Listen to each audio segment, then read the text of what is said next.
Hello, and welcome back to the Diogenes Podcast. I'm your host, Christopher Willingham, and together we will chew our way through Wokistan in search of an honest man, or woman, or they, them. I'm just kidding. There's nothing honest about any of that. Remember, if you enjoy the content on the Diogenes Podcast, please like and subscribe and tell your friends to join the pack. There will be many more treats to come as this channel expands its territory. So without further ado, I'd like to officially inaugurate the Diogenes Podcast with the first in a series of readings from a recent essay of mine. This is entitled Danse Macabre. Each man's death diminishes me, for I am involved in mankind. John Donne, For Whom the Bell Tolls. Part 1, Thanatopolitics. Those who can make you believe absurdities can make you commit atrocities. Voltaire. The American left is a death cult. This is an extraordinary claim, but one for which the body count is more than proportional to prove. Before exhuming the evidence, I'll begin with a clarification of terms. What is death? For an agnostic like myself, death is a limit, on the other side of which is a non-state, the utter and unchanging absence of being.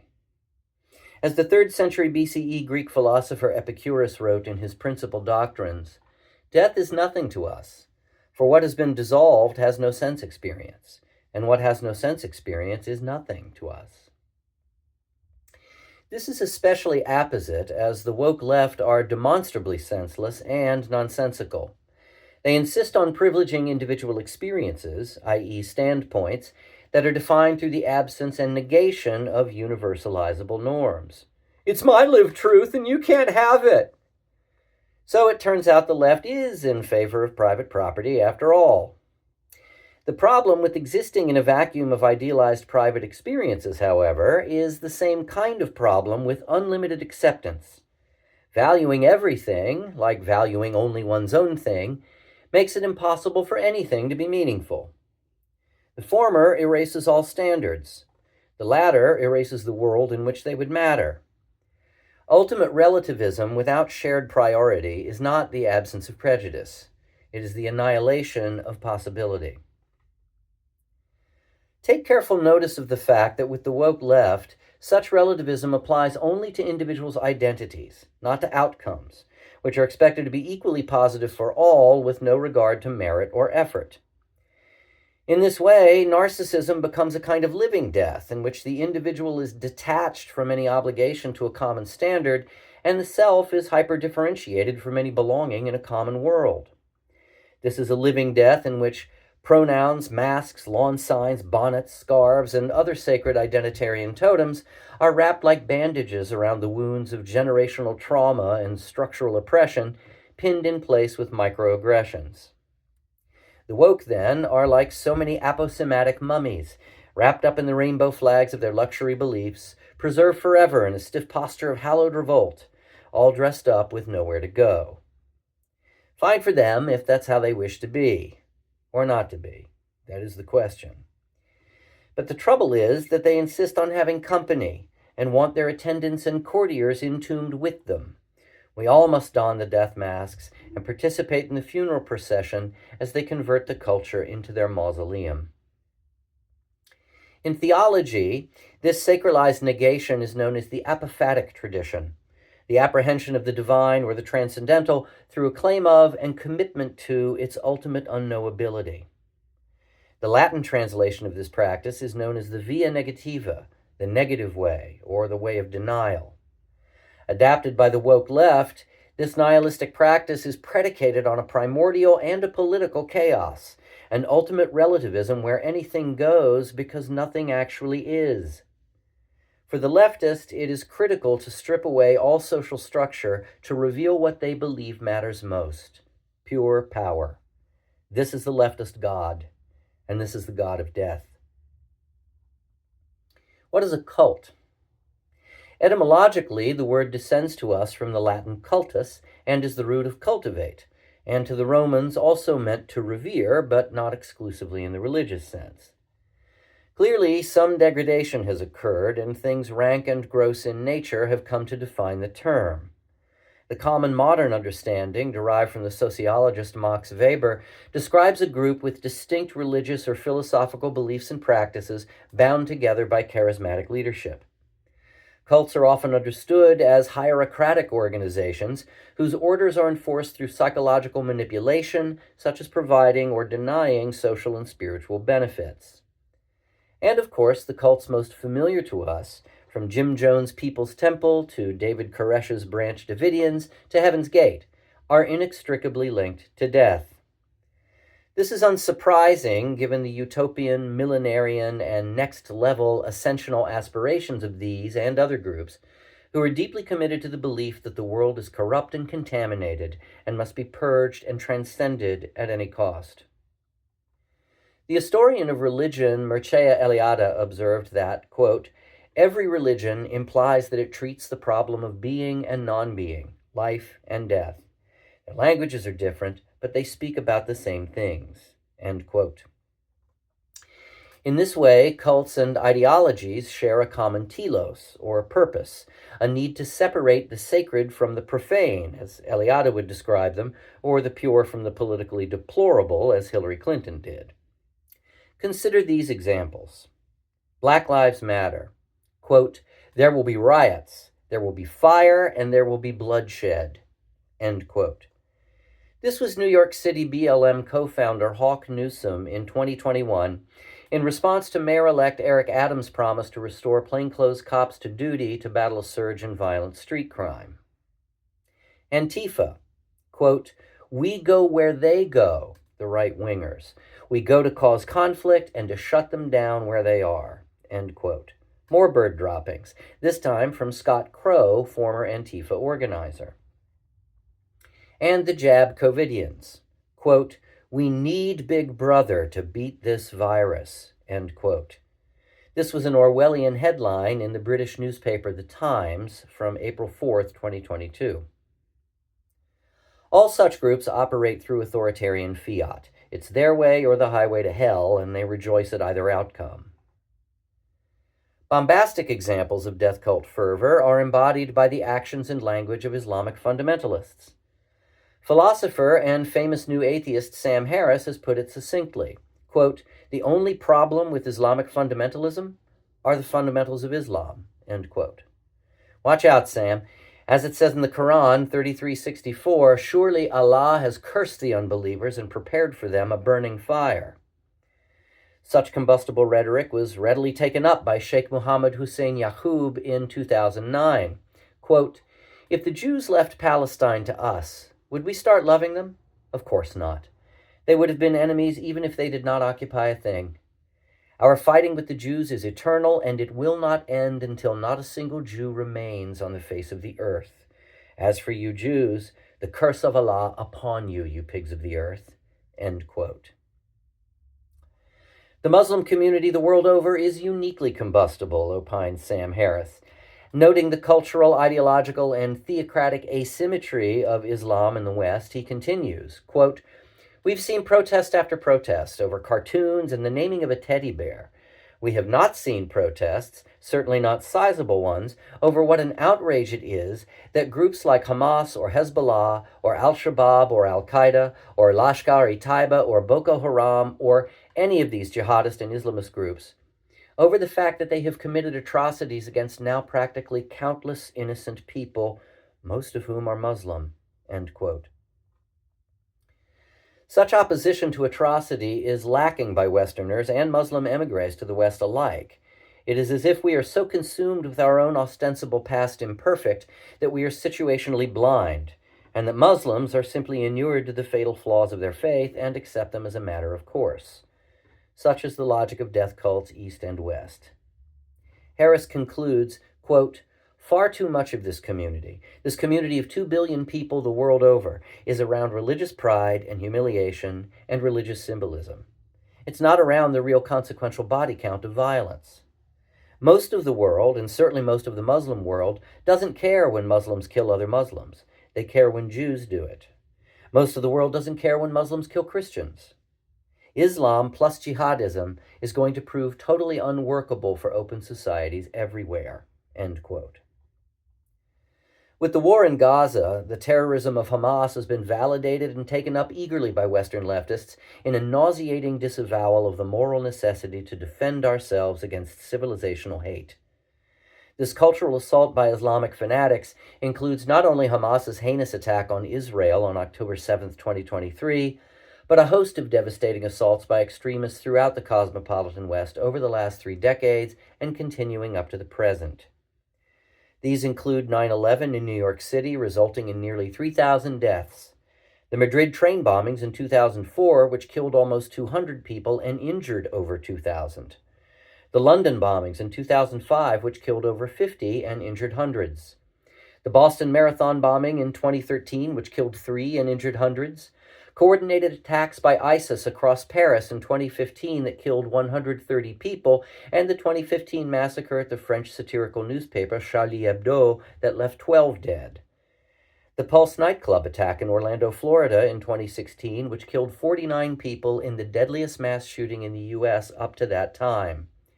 The 2017 Stockholm attack, which killed 5 and injured more than a dozen. And the Manchester Arena bombing in the UK in 2017 that killed 22 and injured over 1,000 people.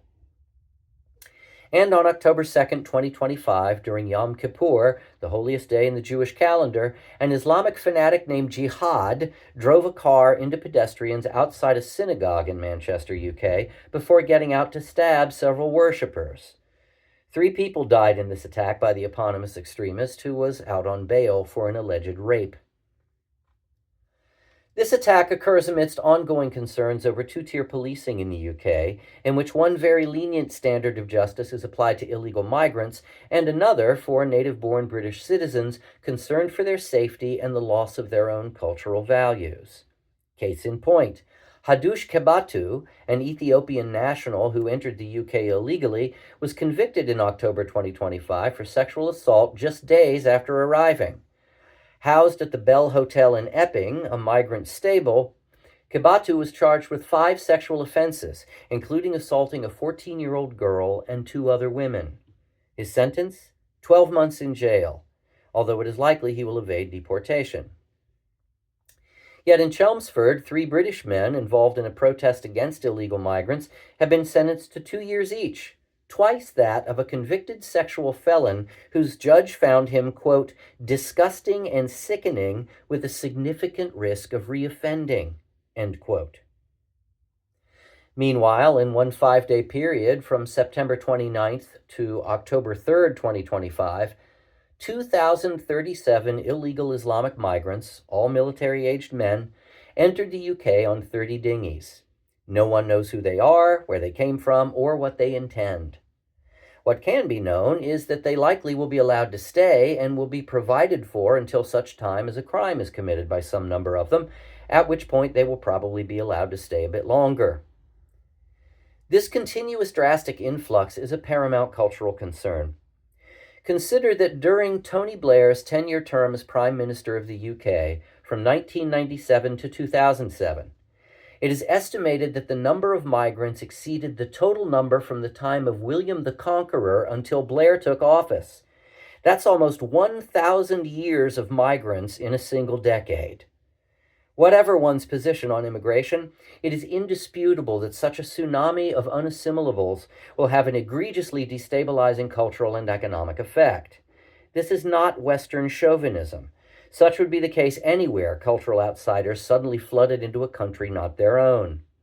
But the problems described here happen uniquely to Western countries with open borders, and they are exported to the West by members of problematic cultures where nobody else wants to go or stay. Yet despite the chronic violence, the social justice left continue their unconditional support for illegals and turned a blind eye to Hamas to express solidarity with Palestinians in Gaza, who suffer by choice and exploitation under the political dominance of violent religious extremists who use them as human shields in a holy war against Jews. Liberal legacy media are complicit in perpetuating the narrative of, quote, Israeli actions causing famine, end quote, in Gaza. That's a CNN headline released on Yom Kippur, with Reuters joining in to deny evidence of Hamas theft of humanitarian aid. This not only churns up anti-Zionist and anti-Semitic bias, it perpetuates the very system that leads to Palestinian suffering. Hamas operate as a mafia within Gaza, receiving humanitarian funding from the UN and NGOs, controlling aid shipments, confiscating goods, skimming protection money from what actually gets distributed, and selling the rest at inflated prices on the black market. These collections then fund Hamas terrorist initiatives. Hamas also withholds aid to generate suffering, which is then advertised as evidence of Israeli abuse. This is then fed in a steady stream of propaganda from Hamas-aligned journalists to Western outlets who disseminate lies about Israeli war crimes and the genocide of Palestinians. Beyond the suffering caused by a tyrannical death cult, and here I mean Hamas, this reveals a grave deterioration in journalistic standards in which ideology has overridden impartiality. Groups like Queers for Palestine and so-called anti-fascists don keffiyehs to protest oppression and colonialism by supporting terrorists who would dispose of them without a second thought. These are useful idiots who benefit from the resources and the privilege to express this solidarity in the only cultures in world history that would tolerate such contempt by their own members, callow ideologues ecstatic at the toppling of their own civilization. As the late great Christopher Hitchens warned in 2006, the West must recognize the full extent of the threat posed by extending tolerance to the intolerant, the dangers of allowing the radical factions of an antithetical culture carte blanche and granting them immunity to criticism even as they displace the values and abrogate the rights of those to whose countries they immigrate.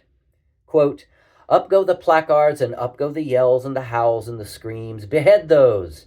This is in London, this is in Toronto, this is in New York. It's right in our midst now. Behead those! Behead those who cartoon Islam." Did they get arrested for hate speech? No. Might I get in trouble for saying what I've just said about the Prophet Muhammad? Yes, I might. Where are your priorities, ladies and gentlemen? You're giving away what's most precious in your own society, and you're giving it away without a fight, and you're even praising the people who want to deny you the right to resist it. Shame on you while you do this. Make the best use of the time you've got left. This is really serious. End quote. In their zeal to divide the world into villains and victims, the left remain terminally confused, ashamed of the achievements of their own civilization, and perversely supportive of bad actors who take advantage of its resources and its openness. Some liberals, at least, still have some sense.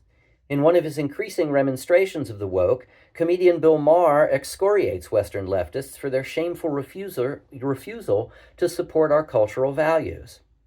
In a real-time segment, Maher reminds these masochists, quote, "For all the progressives and academics who refer to Israel as an outpost of Western civilization, as if that's a bad thing, please note that Western civilization is what gave the world pretty much every goddamn liberal precept that liberals are supposed to adore. Individual liberty, scientific inquiry, rule of law, religious freedom, women's rights, human rights, democracy, trial by jury, freedom of speech. Please, somebody stop us before we enlighten again." End quote. Empathy has been weaponized against the West, as the left sacrifice their own countrymen and provide charity to cultural outsiders who refuse to assimilate, as well as to native citizens who refuse to assume responsibility for their own outcomes. Unsurprisingly, the West remains the desired destination for the world's aspirants and refugees, but untenably, it is the West that is expected to change its cultural values and dispose of its heritage to accommodate migrants even when illegal and openly hostile.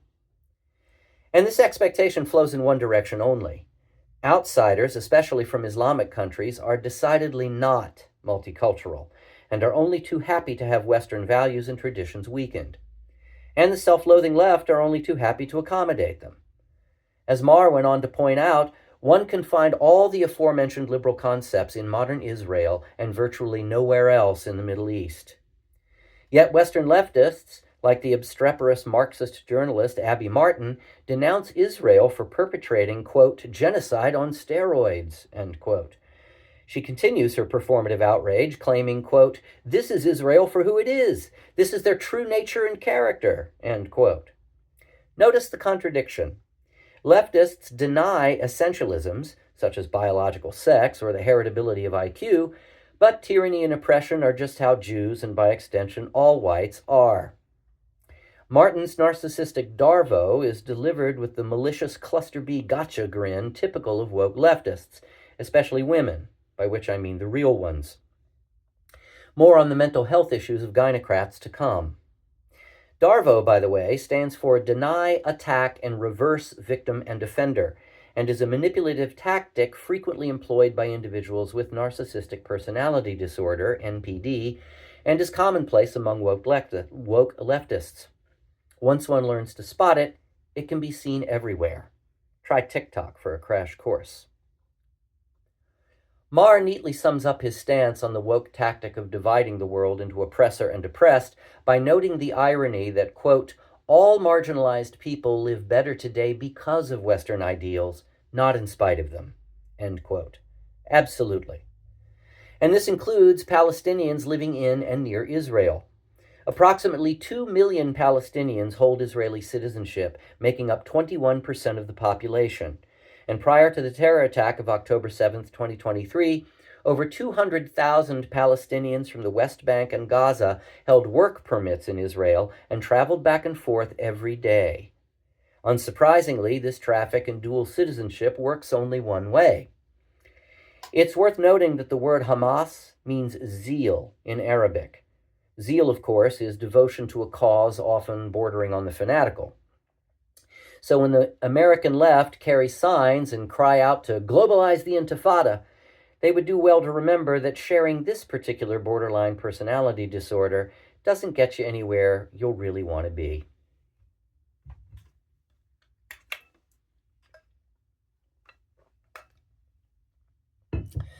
Along with providing benefits to illegal migrants, which often exceed those accorded to veterans, the elderly, and the homeless, leftists continue their horrifying tolerance for migrant violence against their own citizenry. There is an active epidemic of stabbings, assaults, and rapes in the UK and throughout Europe, and thousands of young women have been sexually abused by Muslim grooming gangs in the UK over a period spanning decades. 4 years of open borders and sanctuary policies in the U.S. have brought in over 8 million illegal migrants, along with drug networks, human trafficking, and escalating sexual assaults. Many of the perpetrators of these hateful crimes have been on watch lists or have previously been deported only to return to receive more benefits and commit more violence. And yet leftist politicians and woke apologists denounce criticism of mass migration and open borders as racism and xenophobia. This reproof, of course, finds a focal point in Trump, whose trolling rhetoric often serves as a call to arms. But again, the hypocrisy of the left is on full display, as well as their dramatic shift from liberalism to wokeism. To wit, in 1995, President Bill Clinton said, quote, "In the budget I present to you, we will try to do more to speed the deportation of illegal aliens who are arrested for crimes," end quote. Senator Joe Biden in 2007, in response to the question, quote, "Would you allow cities to ignore the federal law in deporting illegal aliens," end quote, replied with an emphatic no.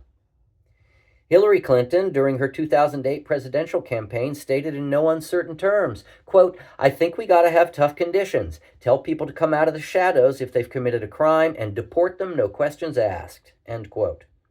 In 2014, President Obama stated that, quote, "Undocumented workers broke our immigration laws, and I believe they must be held accountable, especially those who may be dangerous," end quote. Even socialist poster senator and presidential candidate Bernie Sanders has referred to open borders policy as a Koch brothers scheme set up to defraud the American working class. But Trump's the real bigot. Government surveillance and punishment for wrongthink in the UK and Europe has swirled into an Orwellian vortex of authoritarian control as citizens are arrested and detained for online criticisms of policy or for pub banter expressing dismay and outrage over these now commonplace crimes. People are now being arrested in the UK for stating on social media that they like bacon. In fact, many grocers and shops in the UK and France, including the sandwich chain Subway, have stopped selling or serving ham and bacon to avoid offending Muslims. Apparently not forcing it down anyone's throats just isn't good enough. Many shops which continue to carry pork or alcohol allow Muslim employees the right to refuse to touch or sell them at checkouts. Here's a thought. If the products on offer at a store or an eatery are that offensive to you, maybe go somewhere else for a job or a bite. Imagine the reaction if a Christian Scientist or a Catholic pharmacy employee refused to dispense antibiotics or birth control pills. Ham I can live without, but bacon is good medicine. Nevertheless, all of this is unsurprising given that Muhammad is now the most popular boy's name in England and in Wales. In Dearborn, Michigan, Muslim Mayor Abdullah Hammoud ripped into a resident who objected to street signs erected in honor of journalist Osama Siblani due to Siblani's past comments supporting Hamas and Hezbollah. The mayor told Terbarum at a city council meeting, quote, "I want you to know that as mayor you are not welcome here, and the day you move out of the city will be the day that I launch a parade celebrating the fact that you moved," end quote. Huh. Sounds like something you'd hear in the West Bank, not on the banks of Lake Michigan. In many cities in the U.S., it is now common to hear the Muslim call to prayer in once quiet neighborhoods. Yet Christianity is openly mocked and derided as attacks on American churches have increased dramatically in the last several years. 98 incidents in 2021 became 198 attacks in 2022. A record 485 incidents across 48 states and D.C., including 315 vandalisms and 75 arsons of churches, took place in 2023. 2024 showed a slight decrease to 415 incidents in only 43 states, but this was still an average of 35 attacks per month, with gun assaults on parishioners doubling from the previous year to 28. Christians seem especially unwelcome in Dearborn, home of the largest mosque in the U.S. The majority Muslim population stands at 65%, including the mayor and a majority Muslim city council. Back in 2010, 8 police surrounded a Christian group handing out religious tracts near a Muslim festival. The men were taken away in handcuffs and told never to distribute Christian materials there again. Some of the men arrested had been picked up days before inside the festival, where they were told to take their literature outside. Organizers of the festival later said it was their policy to ban the distribution of all religious materials, both inside and outside the festival, yet police only arrested the Christians. Muslims handing out Qurans were allowed without penalty, and explicit anti-Israel literature was on display throughout the festival grounds, inside and out. On November 4th, 2025, New York City elected its first Muslim mayor, 34-year-old Zohran Mamdani, a socialist rapper with no political experience. I should say, no experience as an elected official. Mamdani has an impressive political pedigree as the privileged son of Columbia University professor Mahmoud Mamdani. Mamdani Sr. is professor of government, anthropology, political science, and African studies at Columbia. He knows everything. He is also a virulent critic of Israel and its U.S. supporters, a founder of the Hamas-linked Gaza Tribunal calling for, quote, Israeli perpetrators and Western enablers, end quote, to face charges for war crimes. The professor's political philosophy holds that terrorism is a modern political construct resulting from an encounter with Western power and nationalism rather than an inherent feature of Islam. This is sheer casuistry, since the Hadith explicitly states that jihad is a duty for all Muslims. Jihad for a day is better than a month of prayer. Martyrdom is so rewarding that those killed in jihad wish to return from paradise to die again in Allah's cause, and that paradise is gained in the shadow of swords. Nevertheless, Mamdani has claimed in his book, Good Muslim, Bad Muslim, that, quote, we need to recognize the suicide bomber first and foremost as a category of soldier, end quote. Because, rather than a clash of civilizations, 9/11 was a lesson in asymmetrical warfare between rival nations. Ergo, Mamdani has declared that all nation-states, especially Israel, should be abolished as sovereignty leads inexorably to genocide. I must concede that this is true, but in precisely the same way that breathing contributes to mortality through oxidative stress. Zohran Mamdani is a leftist wet dream. an Islamist of Indian descent born in Uganda who passionately presses to defund the police, freeze rents, provide free buses and universal child care, establish socialist grocery stores, and a $30 an hour minimum wage.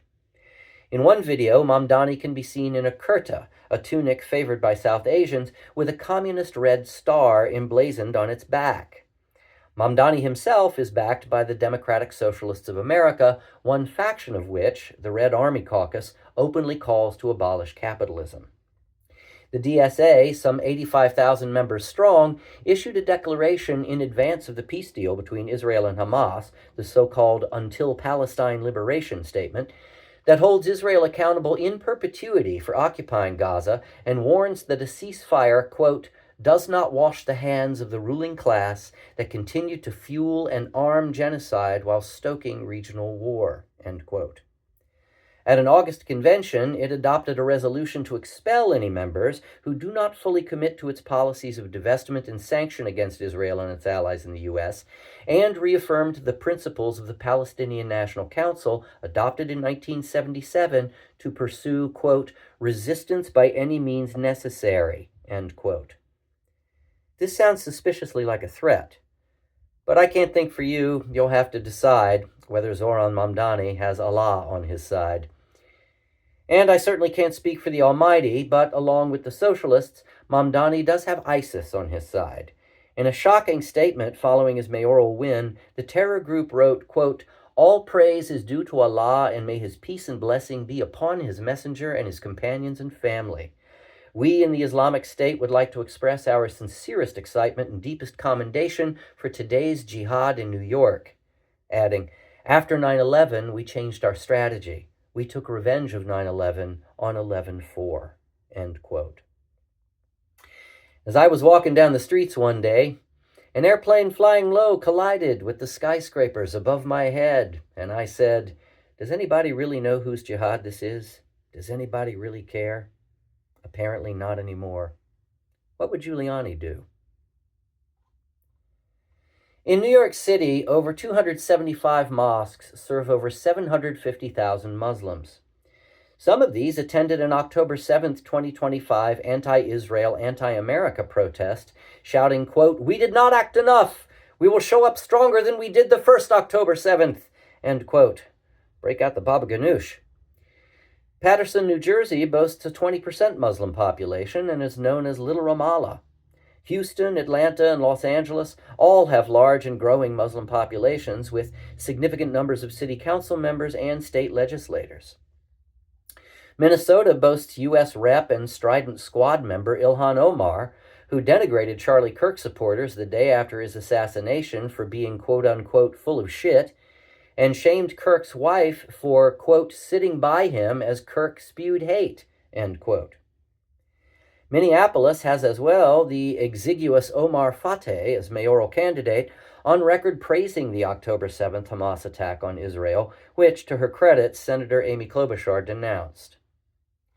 Philadelphia has the largest black Muslim population in the U.S., and the state of Illinois is the top state per capita for Muslims. Like the UK, where prayers for Ramadan resound in the 1,000-year-old Windsor Castle, Muslim immigrant populations, legal and illegal, are growing rapidly, reshaping the cultural and political landscape of the West. And at the risk of beating a dead camel, this trend is moving in one direction. Never will we hear of the Kaddish or the Holy Mass intoned in a mosque or a bazaar. Multi-ethnic societies in America, the UK, and Europe offer freedom of religion and expression to all committed to the social contract and to tolerance and mutual respect for Western cultural values. But there's the rub. Islamists and their strange socialist bedfellows insist on identifying first as Muslim or Marxist, or some other boutique grievance group set against the common good. Foremost, they are revolutionaries for social justice, or some other theocratic cause, and are proudly unacculturated, willfully refusing to adopt or actively attacking the values of the most inclusive countries in world history. This reveals a fundamental incompatibility of cultures and character. As writer and journalist Douglas Murray observed in his important book, The War on the West, quote, Many cultures around the world have tried to protect and cordon off what they have, believing outside influence to be a negative thing. Yet the West has constantly sought to go in another direction, opening itself up to the world and seeking to learn from it." End quote. Indeed. And yet the West is continually lambasted for cultural appropriation and the negative effects of colonization, because of course nothing good came from any of that, while many immigrants pour over our shores and borders with no reciprocal cultural interest, just a desire to benefit from the West's largesse. Murray understandably laments this. Quote, "This culture that is now so fashionable to deprecate, and which people across the West have been encouraged and incentivized to deprecate, remains the only culture in the world that not only tolerates, but encourages such a dialogue against itself. It is the only culture that actually rewards its critics." End quote. All of this begs the question, how could any self-professed liberal condone cultists whose zealously expressed ethos is, quote, "We are coming for you with men who love death as much as you love life. You will never be safe as long as we are alive," end quote. Any response to this question requires a distinction between the terms liberal and leftist. These are frequently treated as interchangeable, which is not only ignorant, but irresponsible, because the left is not liberal. The American left is a death cult.